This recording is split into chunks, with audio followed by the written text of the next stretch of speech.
Is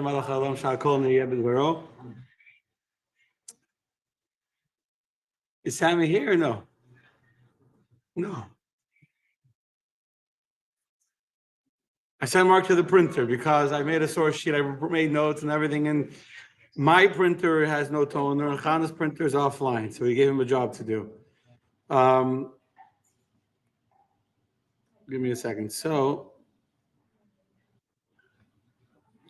how's everyone doing, my friends? I poured myself a l'chaim within 1 second. I want to say l'chaim in honor of Sam's bar mitzvah.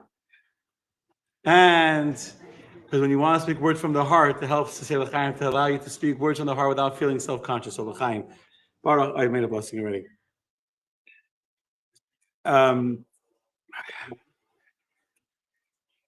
So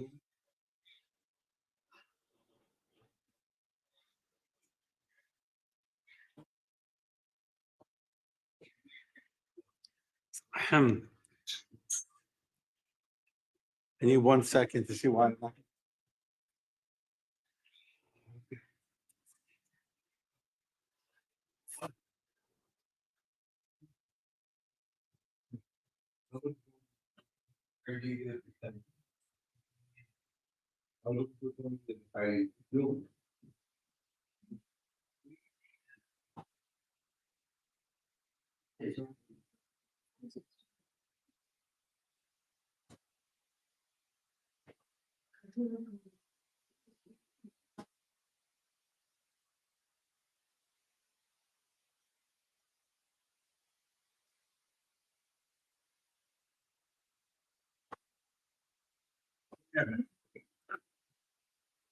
So, good evening, my friends. In honor of Labor Day, we will do l'chaim because I want to speak words from the heart tonight, and I don't even have my notes. So it's going to really be from the heart because I don't even have my own notes on my own screen because nothing is synced. I don't know. So it's a good sign. L'chaim, l'chaim. Good evening, everyone watching us online. Good evening, Heidi. Good evening, Art. Good evening, Marsha. Good evening, Kim. Good evening, Michael. Good evening, Harold. Chaim. Thank you, whoever made the tea. Bruce, Michelle. I'm not sure who gets the thank you, Bruce. Teamwork. Wow. So much love in one cup of tea. I'm thinking. I don't even know. So much. It's a team effort to make this tea. I feel honored to drink a tea with so many people. They say too many chefs spoil the soup, but the tea can have a lot of chefs. It's fine. So anyway, let's start because we're already behind schedule. So, my friends, good evening, everyone that's watching us. Tonight's lesson, first of all, is in the schus in the merit of Yitzchak Tzibor Yosef. It's also in honor of the merit of Yitzchak Tzipor, a similar name, Ben Moshe Shmuel, who did a fabulous, fantastic job to the Torah reading. You should be very proud of him. Shkoch to my brother. And so, Shabbos, good l'chaim. I'm going to tell you the honest truth. You can sit over there. Sit over there is perfect. Did I offend you already? Sit right there. Sit right in front of me is better. Sit there. But then I have to turn sideways.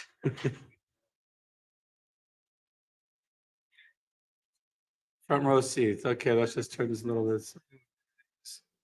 So, my friends, who got kicked out? Mark?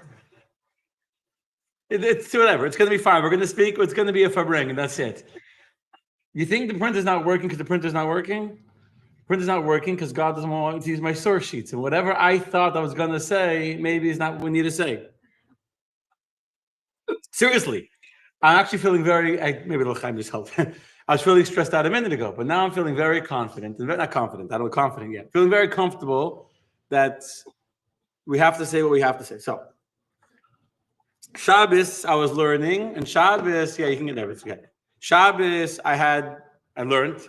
We were in the middle of doing wonderful classes on Pirkei Avos, and we were holding the last chapter, and I found the Mishnah, and I found the Sikh of the Rebbe, and I had the idea in my head, but today I didn't have a chance. It was busy, and then I don't know, after 4 or 5 o'clock, I'm like, it's just not talking to me. It's not. I'm a big believer in talking what you feel. You okay? Yeah. Go to the wrong hole, So, yeah, Michael, got the tea without you. Thank you anyway, Michael. Hello, Shira. Hello, everyone that's watching. So, here's what I want to talk about instead. And I'll start by way of a joke. And this is going to be the class that I decided like 2.5 hours ago. It's two jokes actually. Start with one. So this rabbi gets up in front of the class, in front of the shul, says, "I want to talk about one of the most important things in Judaism. I want to talk about forgiveness. I want to talk about forgiveness. Who here has someone they need to forgive?" A few people raise their hands. So the rabbi starts talking about the importance of forgiveness and how important it is and how God forgives those who forgive others, etc., etc. And then finally, after a good, like really impassioned speech, says, "Now who's ready to forgive those in their lives?" But now the rabbi really is, but everyone in the synagogue raises their hand, except for one old lady, Mrs. Cohen. Mrs. Cohen, she has nothing to. So he sees she's not raising her hand, so he keeps on going. You know, rabbis can keep on going and going. He's going on and on about forgiveness, and the shul is packed. There's Yom Kippur, and how if you don't forgive, God doesn't forgive you. So you have to be willing to forgive. So who in this room is ready to forgive those in their lives? And everyone raises their hand except for Mrs. Cohen. So he says, "Mrs. Cohen, tell me, you don't want to forgive?" She says, "I have nobody to forgive. I am not upset at anybody. I have no one that I'm upset at. There's no one to forgive." He says, "Wow. Tell us, come up please to the front of the shul and tell us, how is it possible that such a long life and there's no one in your life that ever hurt you that you feel the need to forgive?" So she slowly takes her cane, she makes it up to the front of the stage, and she says, "I have no one to forgive because all my enemies died already." She outlived them all. Okay. So we're in the month of Elul. The month of Elul is a month of renewal, opportunity, forgiveness. It begins really with God. The reason why Elul is such a special time is because if you're familiar with the history of the Jewish people, the Jews came out of Egypt, we came to Mount Sinai where we received the Torah. The next day, Moses tells the Jews, "I'm going up the mountain for 40 days. Don't go anywhere. Don't do anything stupid. If you have any questions, Aaron is in charge." What happens on the 40th day after he had gone up? But it wasn't at 40 Jewish days because the Jewish day begins at night. Correct. So 40 Jewish days would be only starting from the night after he had gone up. But after the 40 day, including the day that he had gone up Mount Sinai, Moses had not yet returned. The Jewish people began to worry excessively. We're very good at that. And the Jews began to panic. We're good at that too. And imagining worst case scenarios, we're good at that too. And, you know, for women especially, they can imagine things like they already can visualize, you know, and you all know the story basically, right? They make a golden calf. Well, she comes down the mountain. He's very upset. He breaks the golden calf. The next day goes back. The day he comes down the mountain is the 17th of Tammuz. It's a fast day. We fast. One of the reasons we fast is because that's the day that Moses broke the tablets. Next day was the day of punishing the Jews, erasing the tablets. The next day he goes up the mountain. It's on the 19th day of the month of Tammuz. He goes up for 40 days. So 40 days ends on the 29th of the month of Av, the very end of the month of Av. During those second 40 days was very difficult days. It was days when God was angry at the Jews. God wouldn't forgive the Jews. God wouldn't listen to the pleas of Moses. And finally, the end of those 40 days, God says to Moses, "You can go make another set of tablets. You make them and I'll rewrite them," but there was still no forgiveness. The next day, when Moshe comes down, he himself makes from under his tent, he digs out tablets of sapphire. He himself carves them out.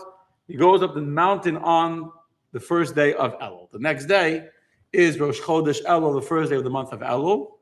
And he's there for the third 40 days. It ends on, from the first day of Elul, 40 days later, ends on the 10th day of the month of Tishrei, which is also known as Yom Kippur. Exactly. Yom Kippur is on the 10th day of Tishrei. So the third 40 days that Moses was on the mountain, those were the days of forgiveness. When Moses went up the third time, God taught him the 13 attributes of mercy, which in some communities, they say it already from the beginning of the month of Elul, they start saying slichot every single morning, and the Slichot prayers are primarily, the main focus is additional songs and poetry of God's love and forgiveness, but the main point of the Slichot prayers is God's 13 attributes of mercy by which he forgives the Jewish people. Until Yom Kippur, when God completely forgives the Jewish people, and he comes down. And from then until all of time, Yom Kippur, those 40 days culminating in Yom Kippur, but it's not just Yom Kippur, is already a time of forgiveness. Leave the printer, it's okay, we don't need any more. It's already, we're already good. So it's a day of times of forgiveness. And in fact, for those who will be here on Wednesday night, in the Wednesday night class, we'll be doing practical Judaism. We're going through the laws in the Kitzur Shulchan Aruch about the month of Elul. Rabbi Shlomo Gansfried writes that the month of Elul is a time, it's a time of appeasement before God, a time of ratzon, as a time when we ask for forgiveness. We don't wait till Yom Kippur to ask for forgiveness, or the day before Yom Kippur. Already earlier in Elul, we already start to ask for forgiveness and start to fix our own internal problems, our own internal rifts, to create space for God to then forgive us for his rifts. Okay? What's the main source for this? The verse says as follows. Kibayom Hazeh is a very famous verse written in regards to Yom Kippur. Kibayom Hazeh, I'm going by heart, I don't have any sheets in front of me, but it's a very famous verse. It's in Vayikra, the book of Leviticus, chapter 16, verse number 30. For those who want to look it up at home and see if I'm quoting it correctly. So you remember the verse number. Chapter 16, verse 30. Which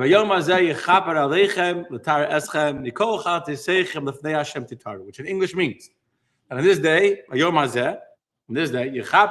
God will atone on your behalf.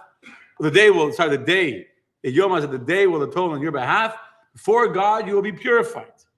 And it says, in the Gemara, in the Mishnah, in Talmud Yoma, it says that when it says that this day you'll be purified, Lefnei Hashem, before God. So the Mishnah gives a clarification. Now, which sins does the day of Yom Kippur atone for? The sins that are Lefnei Hashem. The sins that are before God, the sins that are between you and God. But the sins that are between you and man, the day of Yom Kippur does not have the power to forgive until you first earn forgiveness between your fellow men. So that's what the Gemara, or the Mishnah rather, in Tractate Yoma says, that this verse that describes the tremendous power, the tremendous intense holiness of Yom Kippur. What's the intense holiness of Yom Kippur? It's a day that by Yom Hazeh, Yechaper Aleichem, it's a day that has a power to atone for any sins and any blemishes and any schmutz, so to say, spiritual schmutz that we're carrying in our hearts. This day has the power to atone. But then the very next words continue, Lifnei Hashem. Before God, you are atoned, you're purified, meaning the power of Yom Kippur is limited. It's limited to a sin between you and God. So you sin to God, God can forgive you. But if there's a sin between you and another person, God can't forgive you until the person forgives you. And this is why, to create space for God's forgiveness to us on Yom Kippur, we need to create space to forgive others. So I want to talk a little bit about the idea of forgiveness, which is very, very important. It's also very, very difficult, very challenging. And it's one of the difficult things. You know, it's easy to talk about. Many beautiful things. I originally planned on Shabbos, so many ideas. But sometimes when a person is dealing with a wound, dealing with, especially when it's open and it's raw and it's painful and there's a lot of hurt. And, hurt is a good word. Forgiveness does not sound very possible or very realistic. And there's good reason for that. Emotionally, it's hard. So what does it mean to forgive from a Jewish perspective? That's what I want to really talk about tonight as we get into the season of high holidays, of forgiveness. What does it mean in Judaism, the concept of what we call mechila, of forgiveness? So let me first tell you what Americans tell you forgiveness is. And then we can contrast secular society, if you will, with Jewish society. But first, a joke. I think we need a joke. Yeah? A joke. So this guy bought a parrot. Problem with this parrot is it didn't shut its mouth for a second. Now, parrots could be loud in general, you know what I'm saying? But especially a parrot with a dirty mouth who curses like a sailor and who likes to use every dirty word. Somehow this parrot knew what, like just the kids, like, no, it's the cookie versus chicken. This parrot knew what was a curse word and what was a dirty word, and it didn't stop cursing and screaming and harassing the. It was terrible. It was terrible. And the owner of the parrot couldn't get the parrot to shut up. So one day he became so frustrated with the parrot, so like couldn't handle anymore, and he couldn't get the parrot to be quiet. He takes the parrot and stuffs it in the freezer. Opens the freezer, sticks the parrot inside the freezer, just so he shouldn't hear it for a minute. And he hears a parrot screaming and cursing from the freezer. All of a sudden, mitamo, shashtil. You know what shashtil means? Silence. He gets nervous. He got worried. Got so quiet in there after like 10 seconds of quiet. He never wasn't used to such quiet. He quickly opens up the freezer to make sure the parrot is okay. He opens the freezer. The parrot is just fine. The parrot comes out into his arm. And with the most polite voice, which he's never heard from this parrot ever before, says, I'm really sorry for having been a little bit rude before. I hope you forgive me for things I may have said. You should know I didn't mean any of it. It was just a joke. I was just saying things. I think you're a wonderful person. You're so kind, and you're really a very, very good owner and master. Thank you for taking care of me. It's like, whoa, like what just happened? So are you okay? He says, yeah, everything is wonderful. By the way, I'm a little curious. What did the turkey do wrong?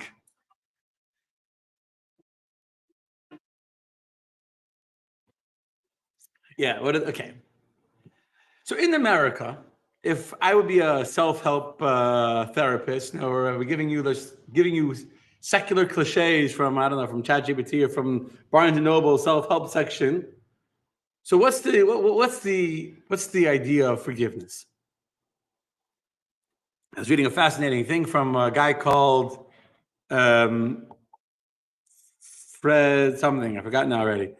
There's a whole movement for forgiveness, and basically, forgiveness is meant to be an empowering of yourself. You empower yourself. Forgiveness is not weakness. This is what and this is all true. What I'm saying is true. It's not true. Forgiveness does not come from weakness. And forgiveness doesn't mean that you say that the person didn't hurt me, or you forget what happened, or you're changing your reality. Forgiveness means that I am freeing myself from allowing the other person to have an impact on me. That's what forgiveness is. Forgiveness, I'll repeat that, is about freeing myself from allowing someone else to impact my feelings, to impact my energy, to impact how I feel about myself. So if I walk into a room and someone else's presence bothers me, that means that person is having an impact on me. They're having influence over me. So I've allowed myself to be a prisoner to a certain state, to be under the influence and under the control of someone else. It may all be subconscious. They don't know they're doing it to me. I may not even consciously know that I'm doing it to myself, but that's what's happening to me. I'm allowing someone else to be a master over my emotions, over the way I feel, because of their presence or because of what I think about them when the name comes up, or I think about them because I can't get them out of my mind. And so by forgiving them, you're actually freeing yourself from their influence. You're empowering yourself to, so to say, soar free.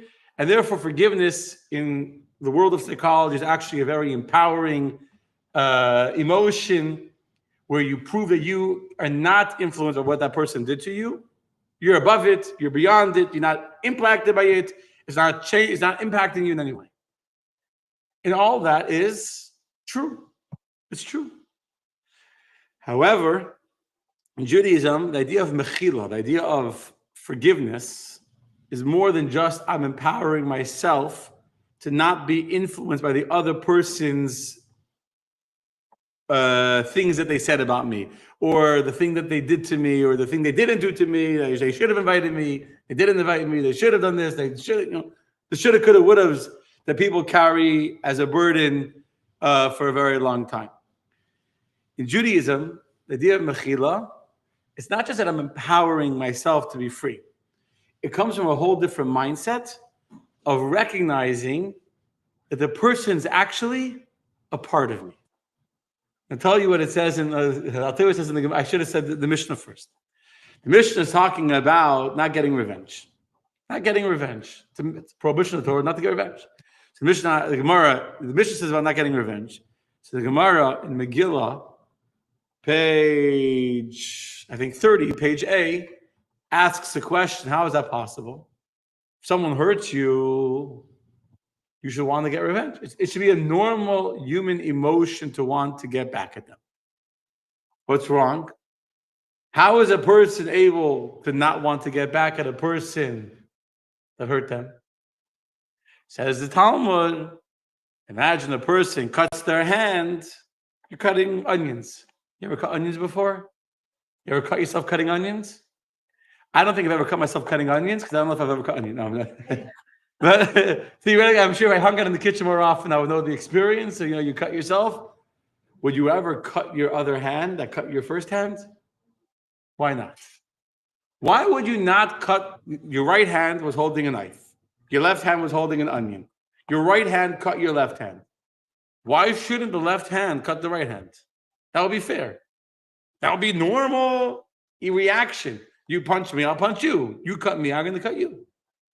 Why would we not? Why are you all giving me faces? What's wrong? You will learn from your mistake. If you cut your other hand, that will help you learn. So you should cut your hand. You're explaining why the left hand should cut back the right hand, so the right hand should learn next time to be more careful. The pain aspect, that what? You just hurt yourself. That's nothing to do with pain. It's not about the pain. You just hurt yourself. So to hurt yourself again doesn't help. Now does not help. It makes it worse. The worst thing you could do to yourself for cutting yourself is cut yourself again. The right hand and the left hand are not two different parts of you. It's not like I have a right hand and I have a left hand. And because this hand hurt that hand, now I'm going to teach that hand a lesson to not do it again. It's all part of me. So for one hand to hurt the other hand is me hurting me. And for me to hurt me because me hurt me doesn't make any sense. This is an analogy brought in the Talmud to explain that in Judaism, Mechila is not just that me and you are two different entities. It's not just that you hurt me.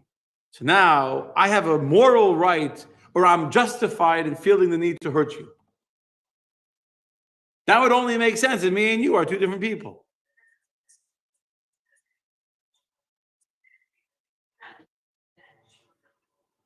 So Michelle is asking a good question. In Judaism, there's a concept of revenge when you have the relatives of a person that accidentally killed somebody. And because the person accidentally killed, he has to stay in the cities of refuge it's not imprisonment. Judaism does not believe in prison. It's a city with job, but he has to stay there. And what's the method to ensure that this person does not leave the city of refuge? The Torah allowed the relatives of the person that was killed to avenge the blood of their relative if this person leaves the city of refuge. So you're trying to say that based on that, the Torah is encouraging you to get revenge and to... The Torah is here using a mechanism which is not great, but it's better than the alternative. You know what the alternative is? How do we keep a person that deserves to be in the city of refuge from leaving the city of refuge? Either we do in America, we hire prison guards, and now we empower some people to have control over other people, which is not right, not for the people being controlled, not for the people that are being given power over other people, which is the typical way of ensuring that people that are in prison stay in prison, or as a much less negative alternative, where people are forced every single day to live under the control of others or to be controlling others. Instead, we create a mechanism that if you leave, the relatives now have the right to avenge you, which will scare you from leaving. It's a mechanism to stop the person from leaving. What's interesting, though, is that if a person committed intentional murder, and the Torah says you should kill the person that committed intentional murder, that's not an act of revenge. That's an act of cleansing the land of evil. That the Torah clearly says that why should you kill a person that killed someone else? What does it help? The guy's already dead. What's the point of killing someone that killed somebody else? He's already dead. How does that help? The point is not to get revenge. The point is that someone that committed an act of murder is an evil influence in society. They're dangerous to society, and therefore we need to remove them from society. As an act, that's like if your hand, God forbid, has a tumor or cancer growing in it. If your left hand, God forbid, has a cancer growing and there's a virus growing in your hand, and we have no choice but to amputate the hand to save the body. What is that? Is that cruelty? Is that revenge? Because you got sick, I'm going to punish you, I'm going to get revenge on you, and I'm going to cut you off. It's not revenge. That's an act of saving the body.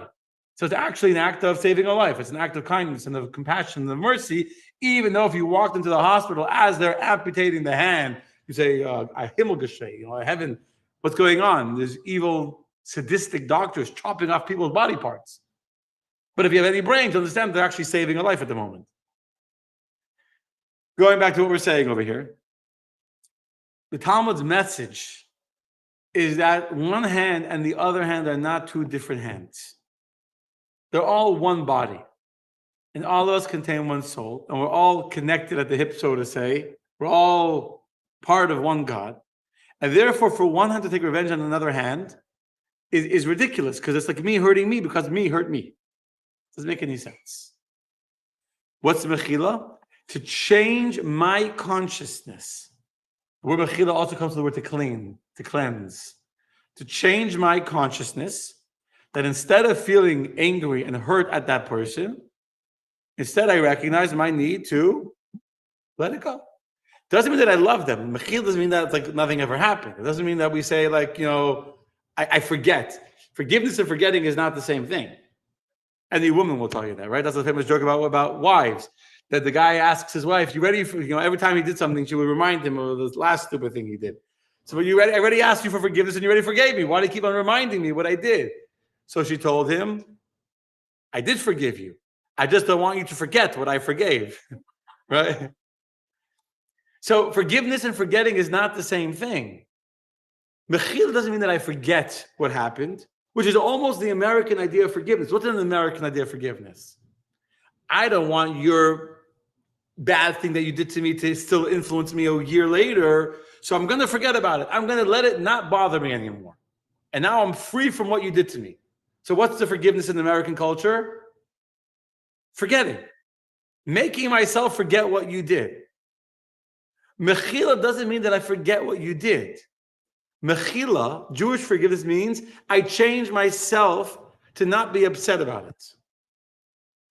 You hear how different that is? Much harder also. But it's also much, much more of a life-changing process. It's much more about me recognizing who I am, who you are, and how I am able to control myself. To not allow the fact that you did something to me to influence the way I feel when I see you. It's much harder and much greater.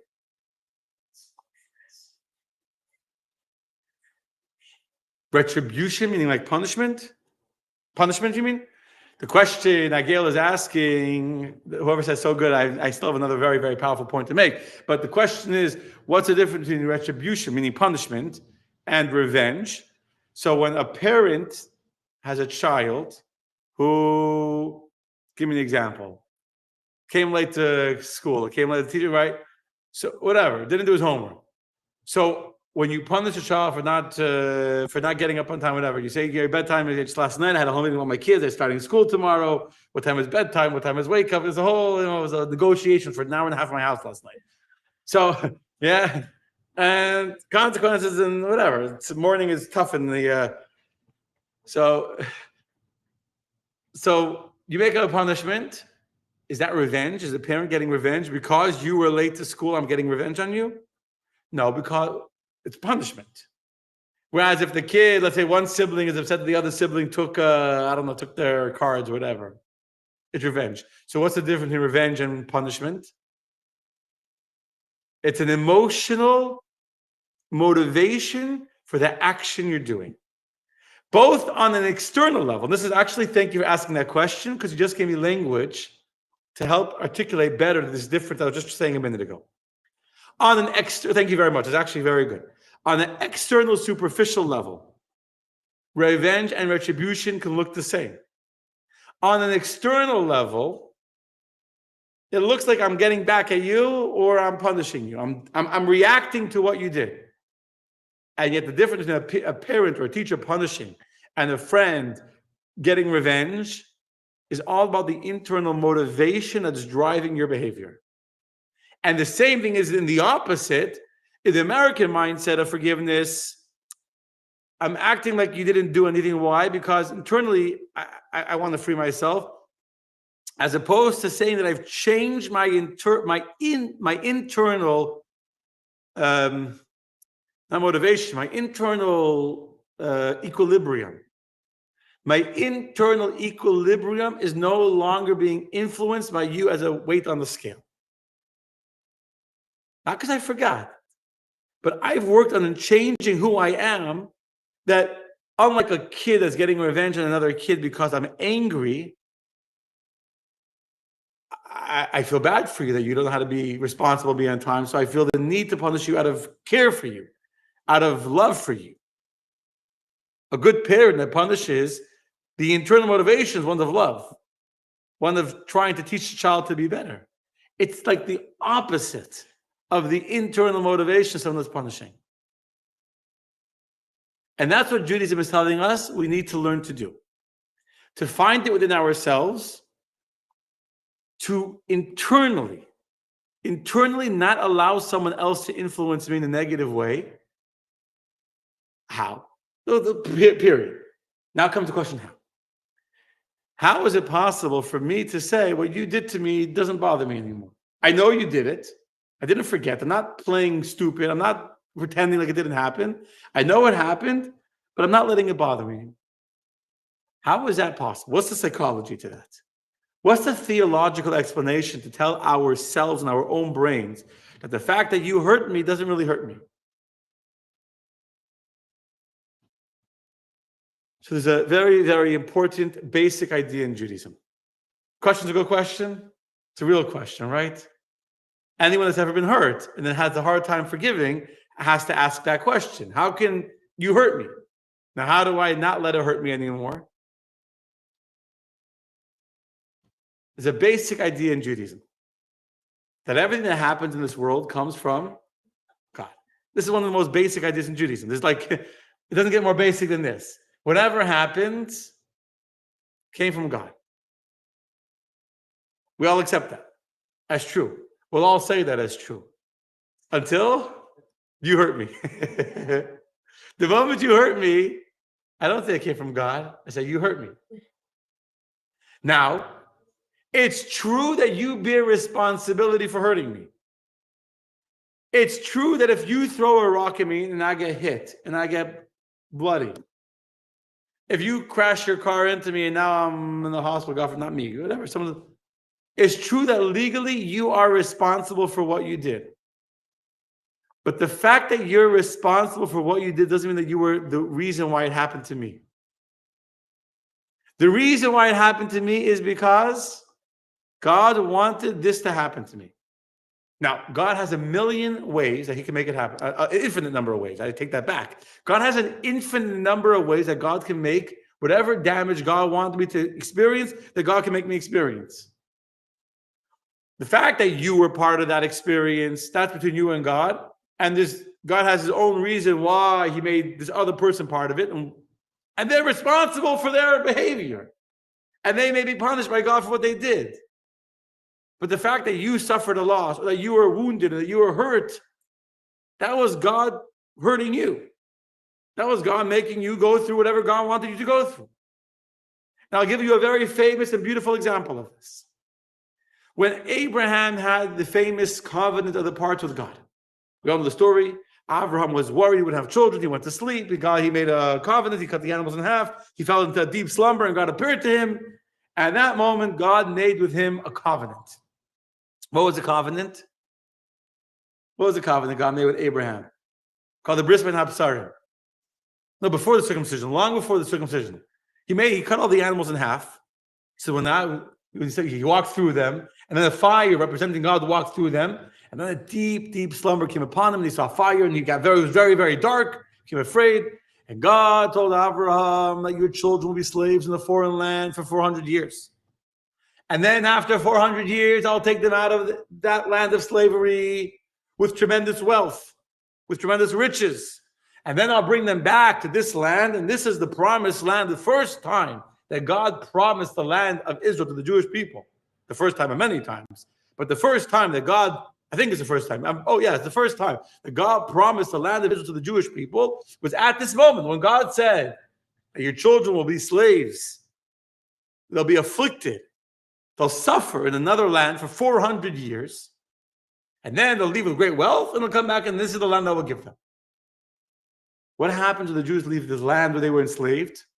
They leave Egypt. What happens to the Egyptians? They got punished big time for enslaving the Jews. Hold on a second. That was part of God's plan. Why are they getting punished? Why are the Egyptians being punished for doing what God told Abraham he was going to do to the Jews?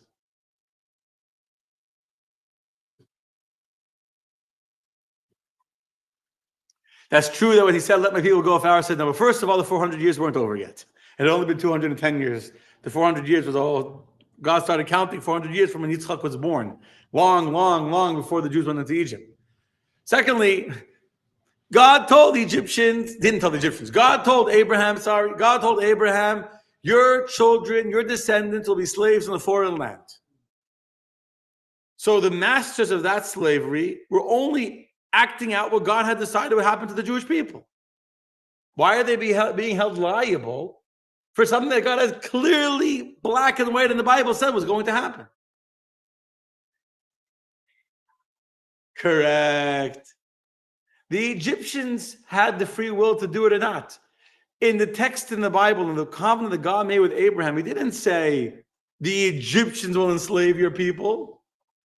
He just said that they will be slaves in the foreign land. Oh, there's many foreign lands. Nowhere did God say it had to be the Egyptians. The Egyptians chose that they were going to be the ones to enslave the Jewish people. So because of their choices, and because of their refusal to listen when Moses came to them and said, let them go, and because of the way they made the Jews not only be slaves, but the way they made them suffer, etc., all the things that they did, they're held liable for their choice. While their choice is part of what God's plan was. And I know Robert's going to get confused in a second, but how could there be free will if God knows what's going to happen? We talked about that. But the point is, here's a clear black and white example in the Bible where God says the Jews will be slaves.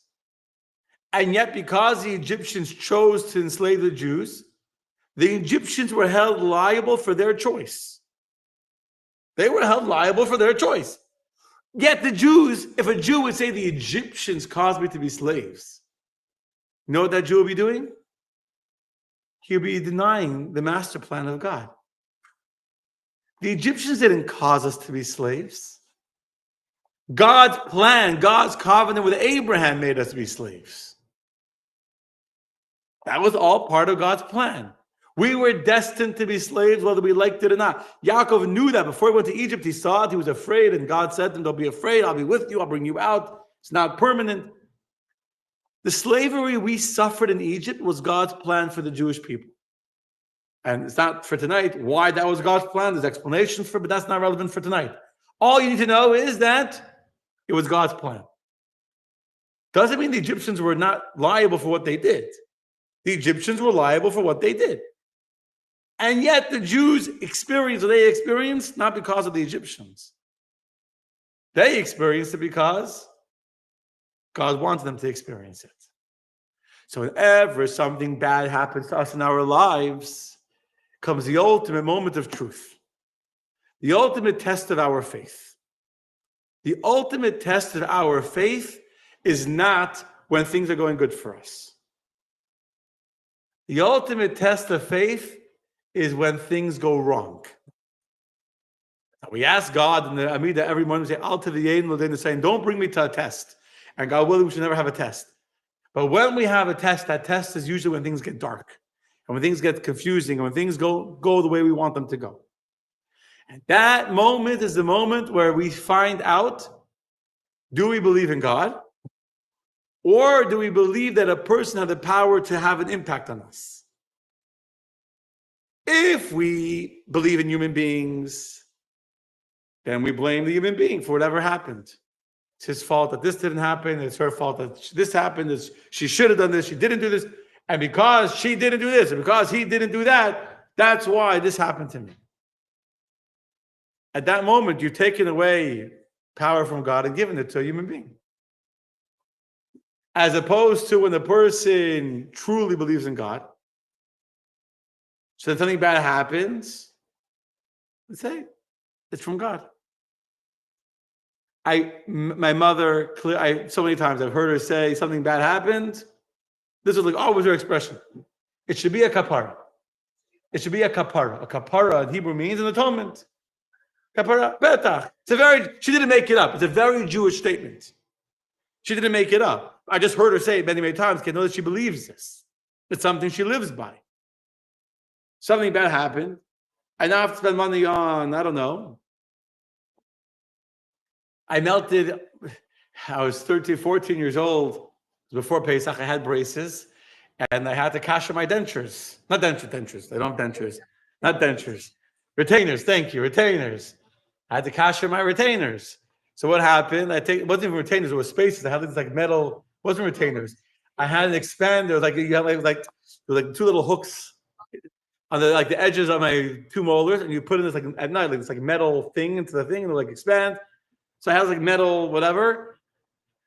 And so I tried, I was a very smart 14-year-old, I don't know whatever. So I went to go kosher, whatever had to go in and out, and you put the metal into boiling hot water. And it didn't do very well in the boiling hot water. And it like melted and completely like disshaped. And basically, my mother had to spend, I don't know, whatever new space it cost, a few $100s. On Pesach time, like when you're like broke, when you spend all your money on food. Now, who messed up? Me. I don't remember being upset at me. I remember saying it should be a kapara, it should be an atonement. We have to spend money on this. I'd rather spend money on the retainers than spend money on you broke your arm, God forbid, and now we have to go cope for a cast and all that. Meaning, you're gonna have a medical bill. God decided you're gonna have a medical bill. It could be for a retainer, which is really to help your teeth look more beautiful, or it could be because, God forbid, that you got a sickness. That's how I grew up. That's how I grew up. I was instilled with this idea that whatever happens is from God.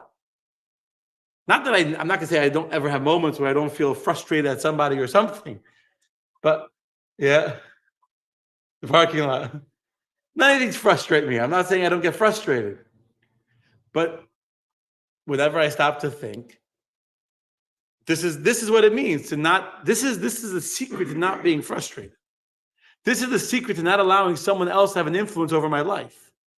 To recognize that I accept that God is in total, absolute control.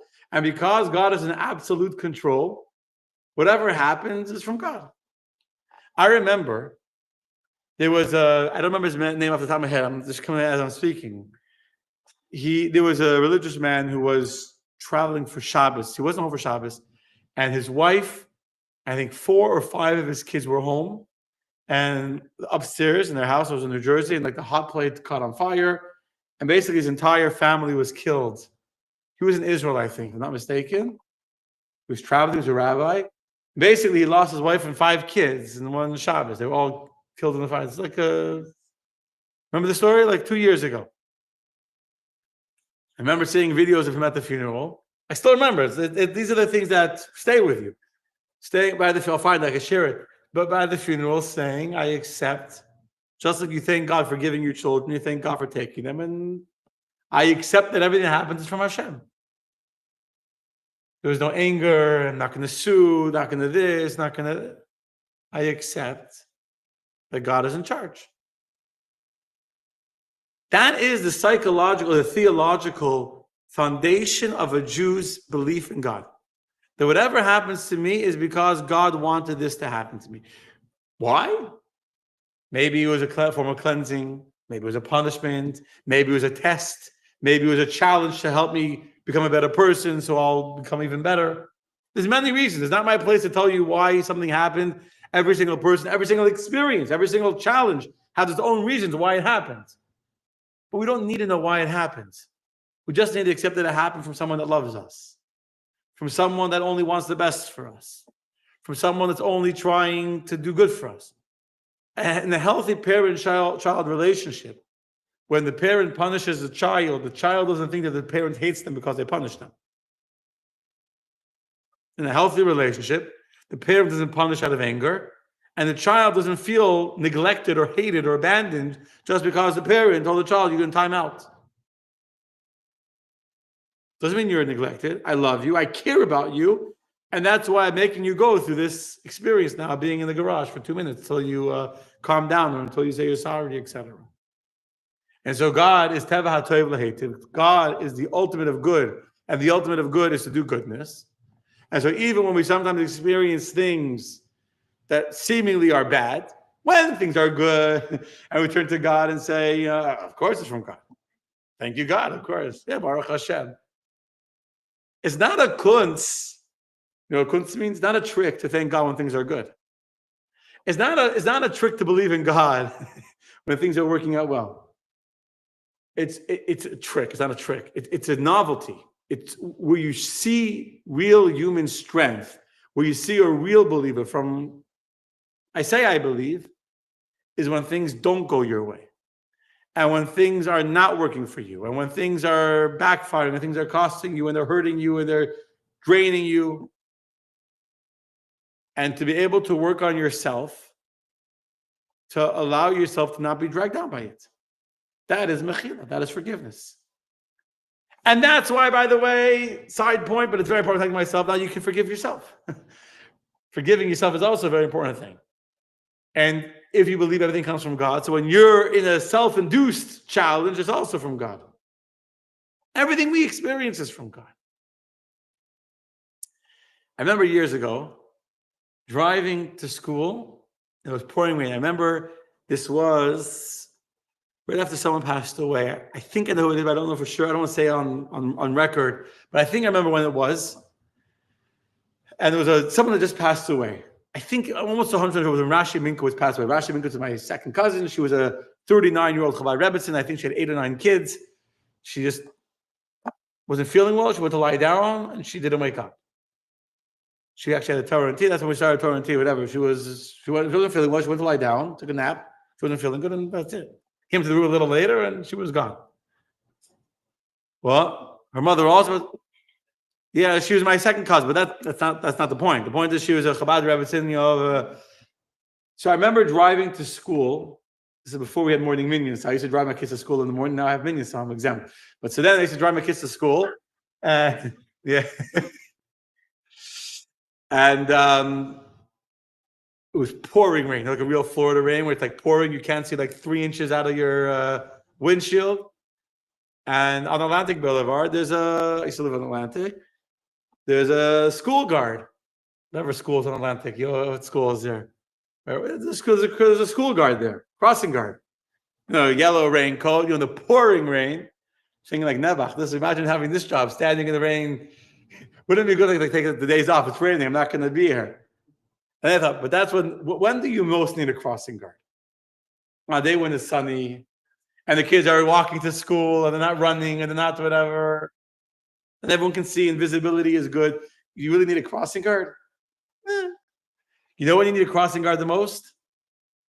When it's pouring and you can barely see, and the road is wet, so you can't stop.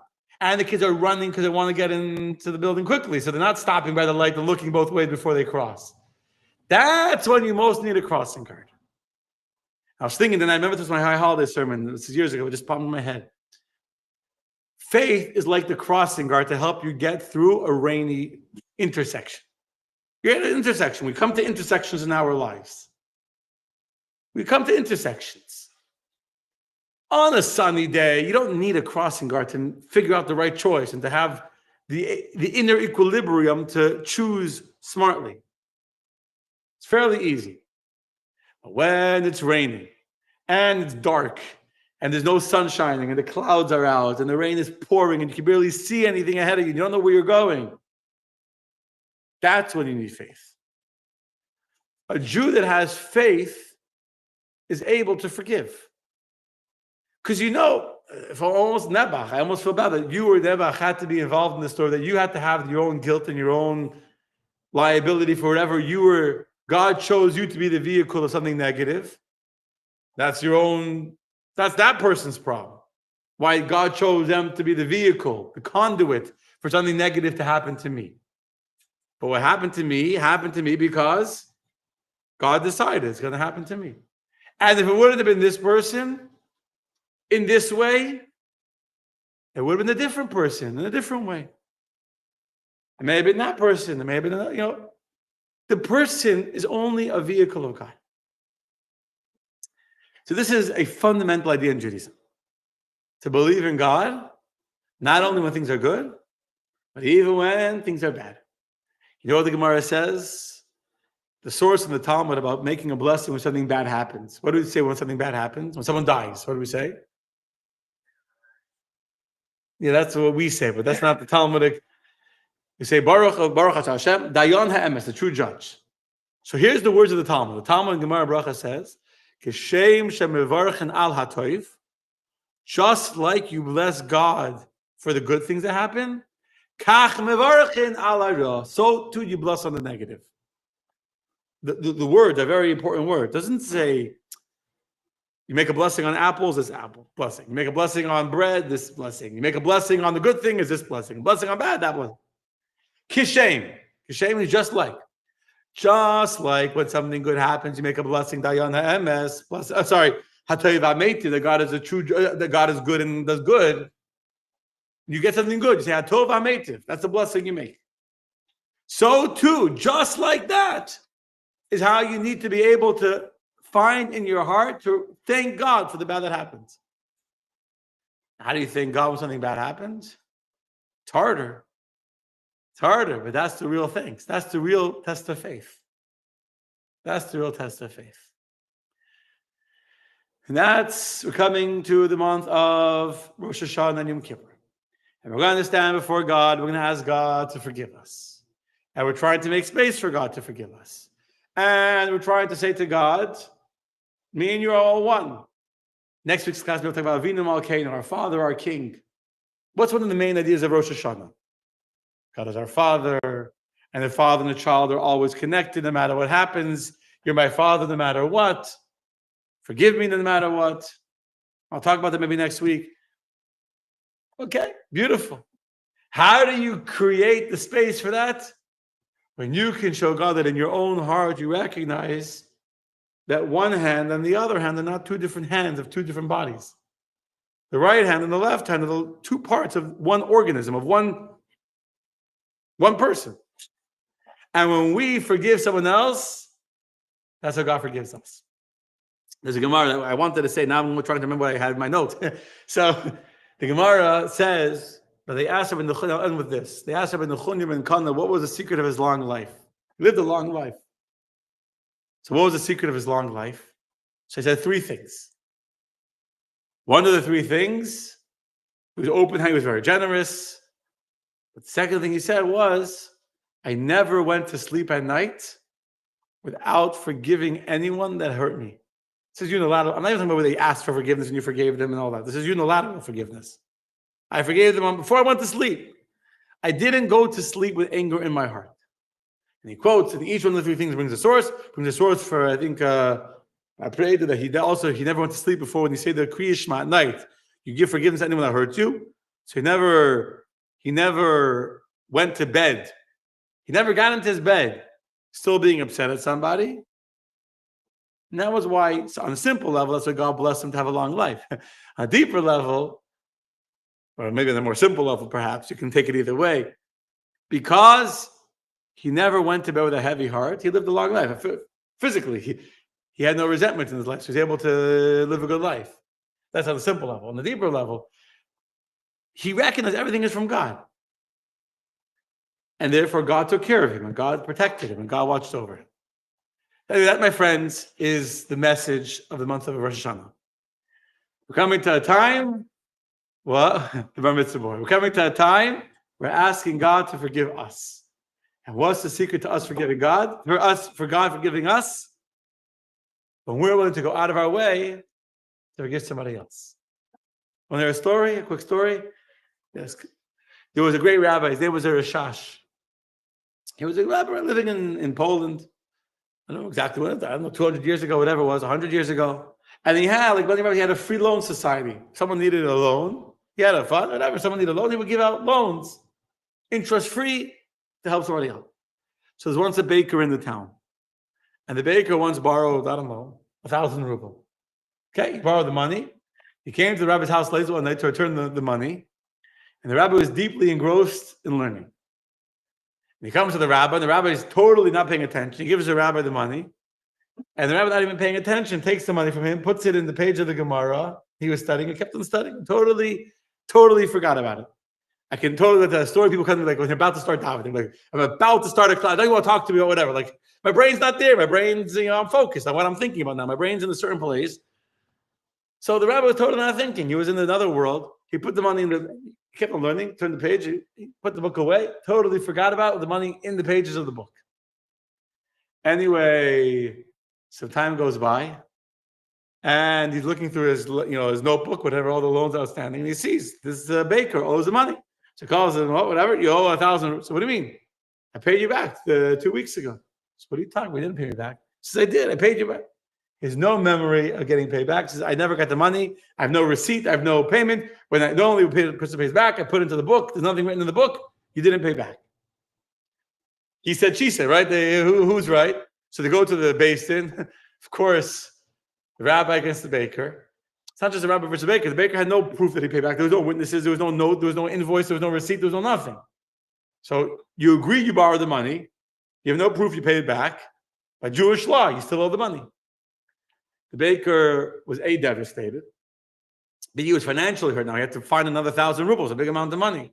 Not only that, it became public. The whole thing that the rabbi, he went to court against the rabbi. He's calling the rabbi basically a liar. And the rabbi saying, it's not true, never happened, you're the liar. Again, he didn't use those words liar, but that's next thing you know, everyone stops shopping in this guy's shop because everyone he's not a trustworthy, ethical person. Next thing you know, this guy's out of it. His business falls apart. He's trying to scrape together money to pay back the rabbi. He borrows money. He finally, and no one's going shopping. He sells his store, he sells his bakery, pays back the rabbi, and leaves town, trying to start a new life. Destroyed. Short time after that, the rabbi once again happens to open the same safe for the same book that he'd been studying from, a year before, whatever it was, where this man had paid him back the money. He's learning, and obviously opens up the page, and he sees 1,000 rubles sitting there. 1,000 rubles sitting here. And all of a sudden, he realizes this is exactly the money the guy said, I paid you back, and you were learning, and you didn't. He realized this is $1,000. He never paid attention. He never registered. This is his money. This is the baker's money. He feels terrible. So he goes to the guy already left town. So he goes to the guy who's the next town over. So I'm so sorry. I see here's your money back. And you pay back. I'm going to pay you back your money. I want to ask you for forgiveness. So the baker says to the rabbi, what does it help you forgiveness now? It's too late. You already destroyed me. You destroyed my business. You destroyed my reputation. You destroyed all my friendships. My whole social circle, my whole community turned against me. You've destroyed my whole life. There's nothing. Forgiveness doesn't help anymore. And the rabbi realized he's right. He didn't just take $1,000 from him. He had ruined his reputation. Right? They went to court and he said that he didn't pay. He said, what can I do? How can I make it right to you what I did? And Baker had no idea. You can't. My life is ruined. The rabbi went home and he couldn't sleep. He felt so bad that he had caused another person, not just his business to be ruined, his whole reputation, all of his friends, his whole community to turn against him. After a whole night of not sleeping, he went back to the baker and he said, there's only one way that I can prove to everyone that you're a righteous person. You have a daughter, I have a son. Let's make a shidduch between our kids. And by us marrying into the family, that'll be the ultimate proof that you're a righteous, honest, ethical person. That's how the shidduch came. Understand? To forgive, truly, to really recognize when a person messed up, and to be able to forgive requires a lot of strength and a lot of inner, not easy, but to realize if we made a mistake and to be able to forgive and to accept that every obstacle is perhaps to bring us to a greater opportunity for a marriage that wouldn't have happened otherwise, to a greater opportunity that wouldn't have happened. And when we do that, we reach a place of connection to God within ourselves. Forget about empowering and that the person had an influence over me. We reach a place of connection and oneness with God where no longer does anyone in the world have influence over me, because I have God with me. When I have God, no one can touch me. That's the story, my friends. Good night, Laila Tov. Good night, everyone. Good night, Jessica. Thank you. Greetings from a distance. Thank you. I'm glad you like the class. Thank you, Alice. I'm glad you're enjoying in Baltimore. Thank you, Luis, for joining us from Sydney. Thank you, Andrea.